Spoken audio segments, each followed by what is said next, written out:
My name is Audrey, and this is my husband, Henry. We don't want to hurt you or your baby. We feel this would be the best way for you to go missing.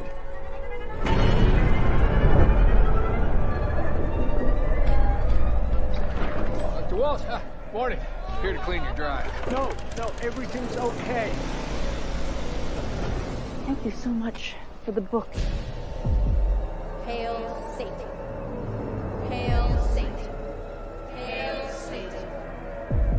Hail Satan. Assuming you've seen some ghosts, huh? No one has more time than a grieving family. We can do this. He's coming back to us.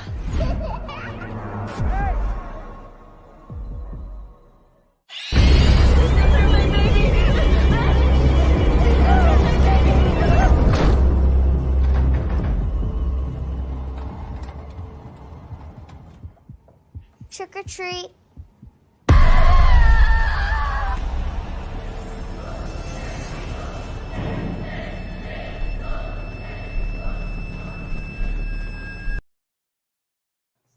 Hi, everybody. Welcome to Streamily Studios.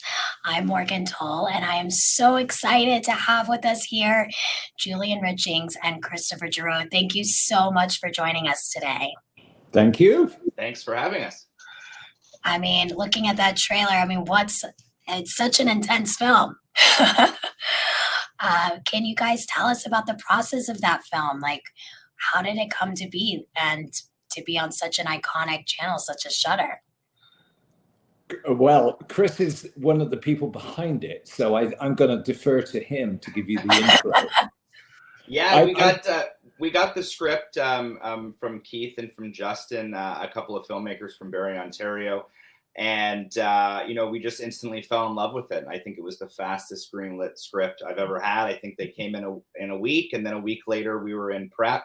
And when that process kicked off, the two characters that came to mind were Julian and Sheila, like right off the top. So I think we reached out to Julian that week or later that week to try to get him on board. And I've had the pleasure of working with Julian a bunch, so it was able to come together.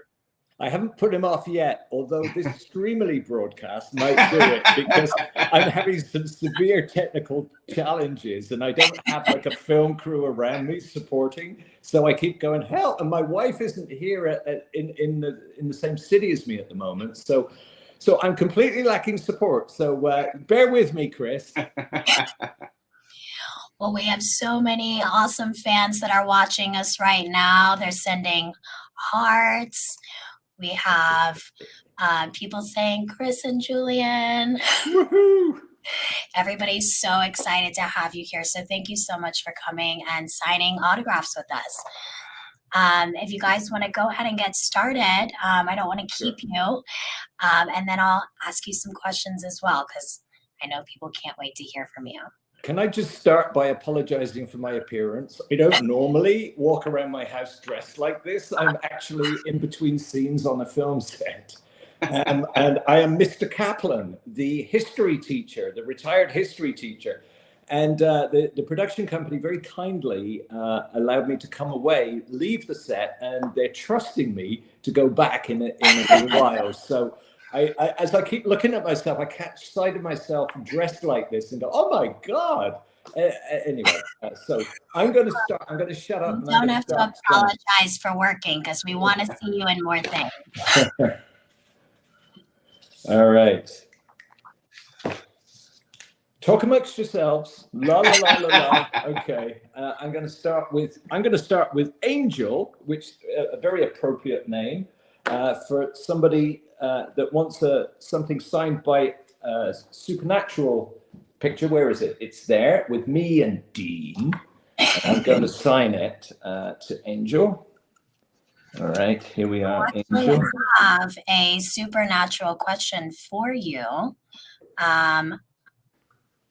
We have Chelsea Morris, who wanted to know how you feel about the internet saying that your character Death on Supernatural is one of the best introductions on TV. Well, I'm delighted. What a privilege. There we go. Angel, it's coming your way. It will be coming hot foot towards you at some point soon. It's an iconic entrance, and when I was doing it, I had no idea, because it's one of those things that when you do a montage or when you do a rock video, it's always a whole ton of little parts. And I had no idea about the soundtrack either. There's this wonderful soundtrack that accompanies it. And when it was all cut together, it created this most iconic entrance. And it was fabulous. And it allowed me as a character to enter the story, not having to try too hard, you know, because I play death. I play somebody that has incredibly high status. But that intro meant that I didn't really have to push it too hard. I could just sort of sit back on it and enjoy and play like a cat with a mouse, rather than sort of go in and go, I'm the biggest guy in the universe, listen to me, you know. So it was wonderful. Awesome. That's I can't do two things at once, so I'm going to talk and then I'm going to go back to my signing. So that was my little contribution to the conversation. Now I'm going to go back to Brandon and Nicole. Okay. Awesome.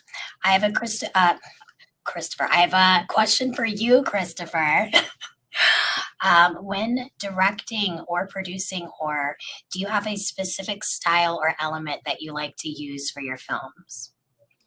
I'm really big on practical effects. I think it's, you know, really important, and it also gives like the actors and performers something to you know, interact with, which generally makes the scares you know, more interesting. I've done quite a few horror films that have involved, you know, a lot of prosthetic makeup and kind of, you know, buckets of fake blood and prosthetics and things like that. And though on the day they take up a lot of time to get them right, they always look better, I think, than having like CGI kind of just touch things up. But we had an amazing makeup team on Anything for Jackson, Carly Morris, who created all sorts of ghosts and demons, and some, you know, very practical with just, you know, like a ghost sheet, and others that were teeth were falling out and skin was falling off. And, you know, having that be real always feels like it looks better, and it always kind of feels really more authentic. I agree. I was just actually talking to somebody about this the other day, about how movies nowadays are so, you know, filled with CGI and graphics and everything's happening all at once, that we don't get to see those practical effects, which actually make it seem more realistic. And as an actor, I'm sure, Julian, Yeah. agree that it helps with the performance as well, to see it actually there and in person. It sure does, because you all participate together. You collaborate in making the gag work. Everybody's focused, whether you're lighting, camera, makeup, actors, whatever, you're all focusing on the effect. And it really creates a great spirit. Even if it's kind of rough and clunky, you're trying to shoot around it. You know, if you don't have all the $1 million resources that some movies do, it actually encourages creativity. And, you know, it's like vinyl. You know, it's not surprising that we've gone back to vinyl for the imperfection in sound and the richness in sound. And I think that there's a requirement to go back to old school special effects as well. And I should just say, Hayden, I always do this wrong. It's counterintuitive. It's reversed. Hayden, Yeah. And I done one for Julie here, and I talked about Angel, and I've done also. I'm very busy. I'm earning my keep. I've done one for Brandon as well. Okay. All right. I'm going back. He's diving in. Well, I have a question for both of you from Sean Munson. Did you guys ever imagine being such horror icons? Did you imagine that your career would take off in the horror genre? Is that what you expected, wanted? Since Julian is signing, I'll jump in. Horror has been my favorite since I was a little kid. You know, I was always trying to you know, watch those horror movies, either whether between my fingers or you know, behind a blanket. But I was always kind of drawn to the horror genre. I think it's a fun genre to especially work in, because it kind of brings together a lot of genres. You can kind of have a horror comedy, you can kind of have a more dramatic one, you can have a horror film that's more out there, in more of a fantasy realm. So it's always more fun to kind of, I find, work in that genre, because as Julian says, it really breeds creativity when it comes to the gags and because of the effects. And, generally people who, work consistently in the horror genre are also big fans. So it's always fun to, throw out references or Easter eggs as well into the material. Yeah. So horror's the best. I love it. I love it too, because it really gives you freedom. You've got a set genre, but there's no bounds, really. I mean, you can make the most mundane things scary, just in the way that you film them, and you tilt the reality to challenge your perception of what's normal. And I think that's the thing about the horror community. It's that people look at life not as a sort of a beige normal experience, but they're people who feel like they probably belong to the outside of that experience.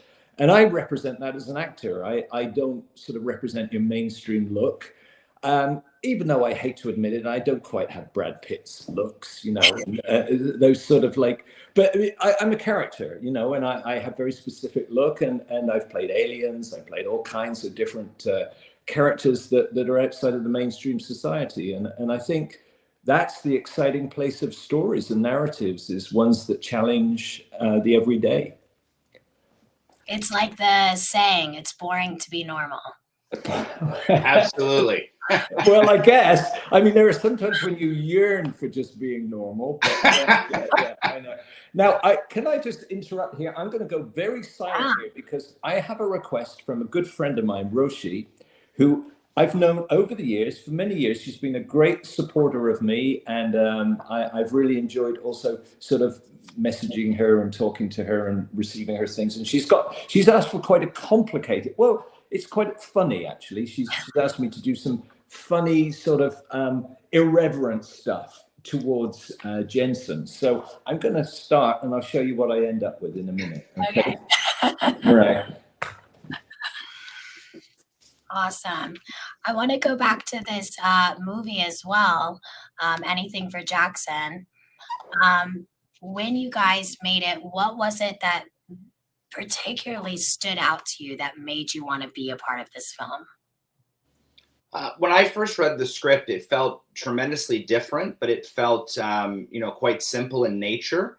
And I find that those are quite effective horror films, where the rules are very established. And once the rules are set, you can advance the plot, but you can't change the rules. So I thought what Justin and Keith did in the film was really beautiful, because the story itself was, extremely simple. They laid the ground rules very early in the film, but consistently upped the ante kind of throughout the acts.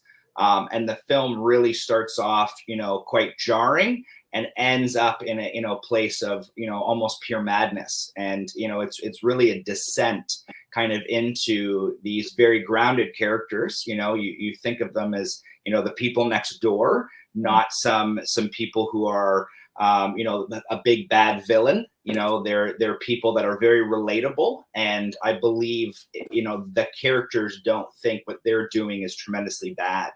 And I think that that's where kind of very good villains lie, like kind of Heath Ledger's the Joker and things like that. These characters are trying to do something good, but causing a lot of havoc. And I find that relationship, when you can, understand, maybe not support, but understand where these characters are coming from, it makes for a very compelling film.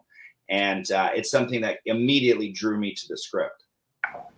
I can't add on to that really, Chris. That's a nice way, really nicely summarized. I guess I just go back to what we were talking about Supernatural, where I played Death, and I was given an intro that allowed me to play the joy of a character who was extremely powerful and otherworldly, but he played the human side of it. And I feel that the script with Absolutely Jackson, anything for Jackson, sorry. The script kind of allowed Sheila and myself to really play our drives and our needs that were very human and very believable and identifiable with an audience. So we weren't sort of just scheming baddies. We were misguided, and we were doing horrific things in the name of very understandable human emotions like grief and loss. So, and that's a wonderful thing for an actor, because you can't play a type, you can't play bad or evil or wicked, or if you do, it's very one-dimensional. But if you play the desires of that character, then it's much more interesting for an audience.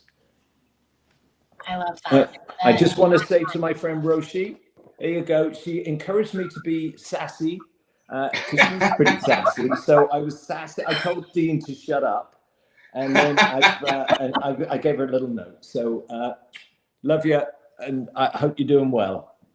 That's awesome. Okay. All right, and I'm going to carry on now. Sorry, I'm going to bury myself again. They're getting more complicated with right. Okay.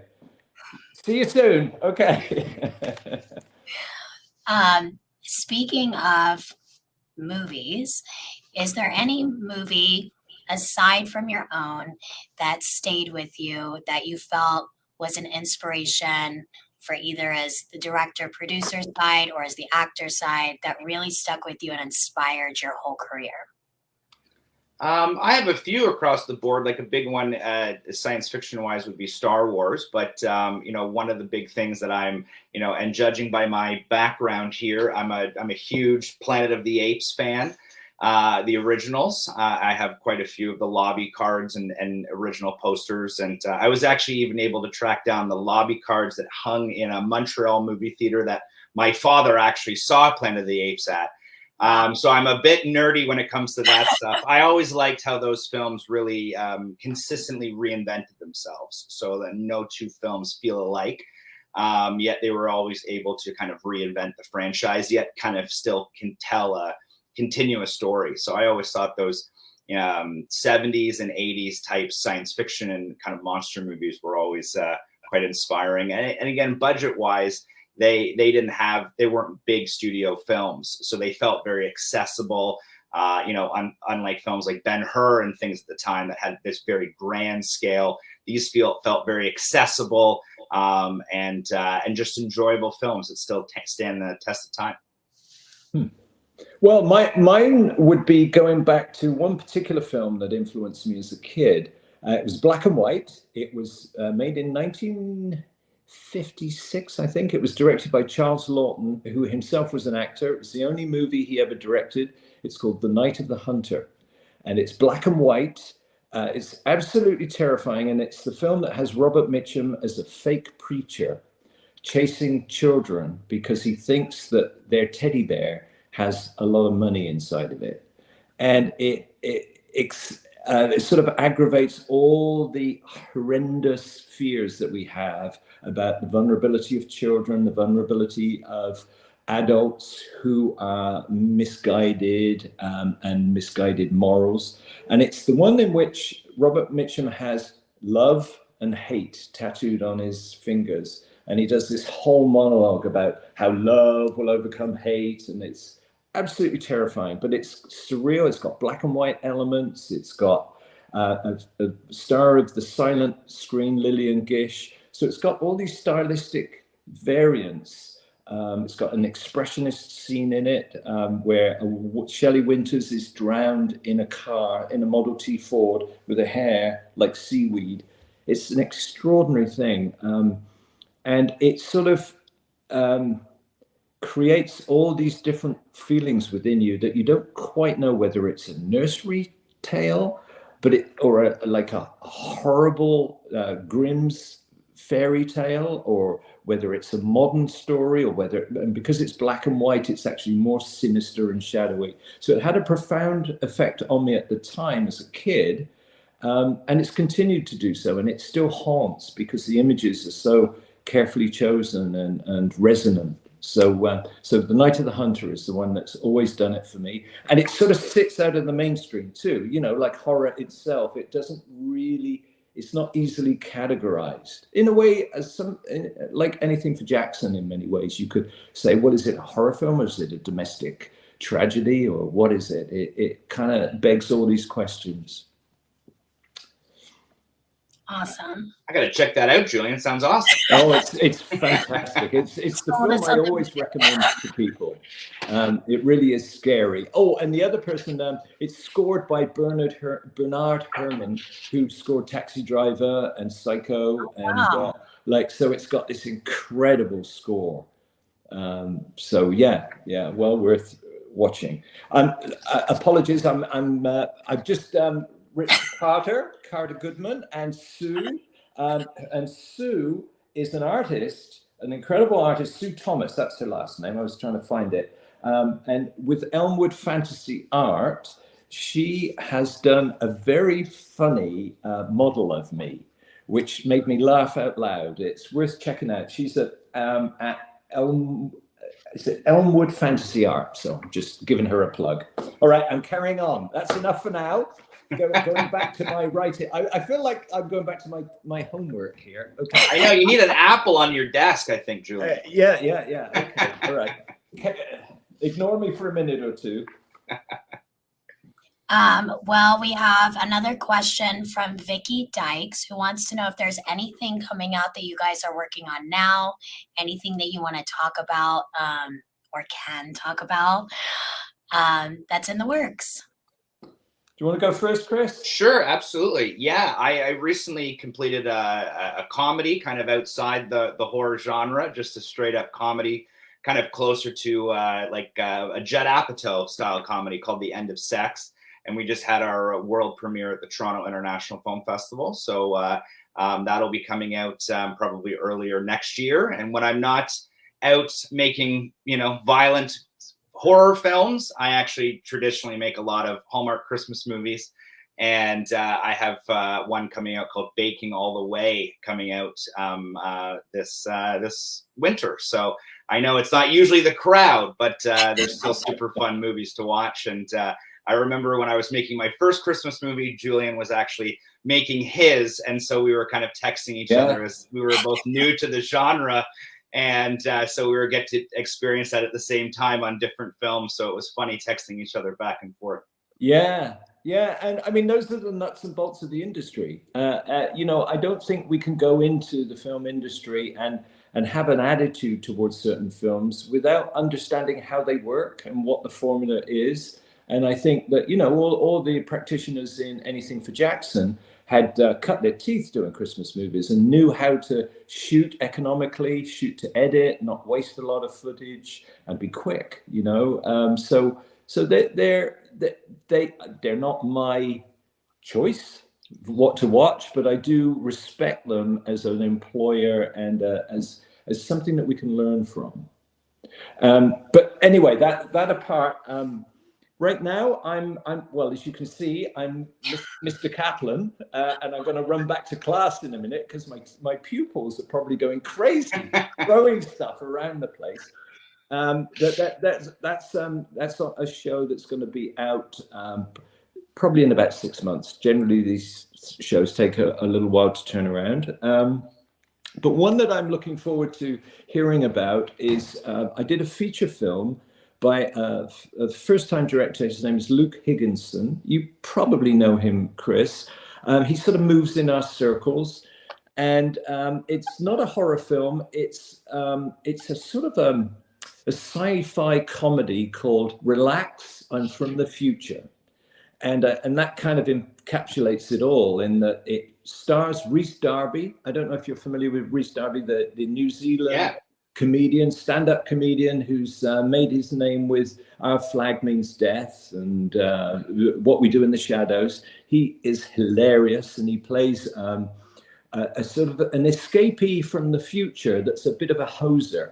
Rather than an alien that is being hunted down, he's actually a hoser that wants to spend time on Earth and just look around museums and check things out. And he's very, very funny, but he gets enmeshed in all sorts of more urgent current situations. And so it's a great sort of madcap comedy. And I'm looking forward to seeing people see it in the movie theater, because as we know, you know, a lot of the stuff that we like, you only really get to understand it when you see it live, and with an audience sharing the reactions or the non-reactions, you know, the silence or the intakes of breath.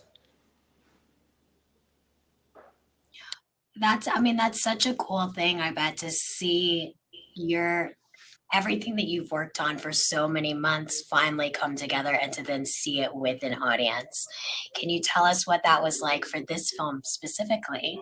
Well, with this film, it was complicated because not only it was shot right before kind of the kind of global COVID shutdown. We were the last shooting movie in the province of Ontario before we had the government mandate to kind of close up shop. So we literally finished this movie by, I would say, hours before we were kind of told to stop. And so we were really down to the wire. And when we premiered at the Fantasia International Film Festival, it was no in-person screenings. It was all virtual screenings.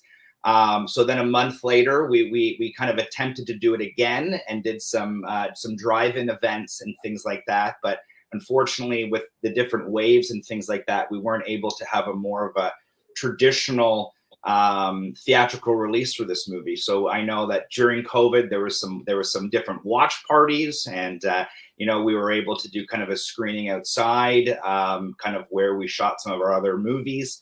But we didn't get to actually have a more traditional release with this one. So it was, we got to be together in different ways, but it was more of a direct release. And that's really where Shudder really came in and, really fell in love with the film and gave it the release that, we all hoped it would get, just on a different platform. And, they were just incredible partners and supportive of the film with, really, really pushing it on a North American scale. But it was weird not having that moment. And Julian and I have both kind of had movies premiere at Fantasia, and it's such a lively event hosted in Montreal yearly, and just filmmakers from around the world come and attend. And so it's a fun place to premiere a movie. So we were very honored to premiere it there, but unfortunately we weren't be able to have kind of that in-person experience on this movie. And with our kind of films that we're talking about, at a place like Fantasia, what's great is you've got an audience that is very open and generous and are as quick to laugh as they are to gasp. And I think that the two really help each other, so that when you're in amongst other people that are laughing at one thing, then suddenly the jumps and the jolts are even more effective. So we missed it in that case, but anyway, we've been very happy with Shudder carrying it, and it's been great. Now, I'm afraid I want to make sure that all the people that have asked me to sign know that I've done so. So I just wanted to say that Karina, I always do this. I'll have to go backwards. Karina, Adriana, and Frank. I just completed yours, and I've completed my homework. You're a good team. And I just wanted to hold up this one as well here, signed out and filled out, and just got a couple more here to work on as well. So that's great. Well, where can everybody find you? Are you guys going to any cons, or do you have social media that you would like to shout out? Where can people find you so they can follow you and keep up to date with what you're doing? Well, you can follow me on Twitter at Julian Richings. So that's pretty straightforward. And I think on Instagram at Julian_Richings. So you'll figure it out. I'm sure you'll find it. I mean, if I can, you can. Chris, I think, is much more connected than I. But what do you have going, Chris? Because I'm just like you. I got Instagram and Twitter, and that's primarily my two go-tos as well. And I'm at the Forest City Film Festival this weekend, and Digi 60 in Ottawa coming up in December. So have a couple of things kind of on the go. And but my Instagram is and my Twitter is the best way to catch up on movies and releases and screenings and things like that. We have a lot of exciting stuff coming up at Vortex releasing over the next couple of months. So it'll be great to finally get to release some of the stuff that we've been working on. So awesome. Great. Well, everybody who's watching, thank you so much. Make sure you follow these guys and see what they're doing next, because they do lots of exciting projects. I want to make sure everyone knows they can still go to streamily.com and look at both Julian and Christopher's store and see the prints that they have in stock, as they will sign their prints through Streamily. Thank you guys so much again for being on here. We really appreciate it, for answering all of our questions. And we hope to see you guys soon. If the fans have any questions, you can go to streamily.live, or you can tag me on Instagram at Morgan Elizabeth Toll. Thanks guys so much, and we hope to see you soon. Thank Thanks you for having us. Thanks for being with me, Chris, and helping me through. Fun reunion for sure. Thanks so much, everyone. Bye. Bye, everyone.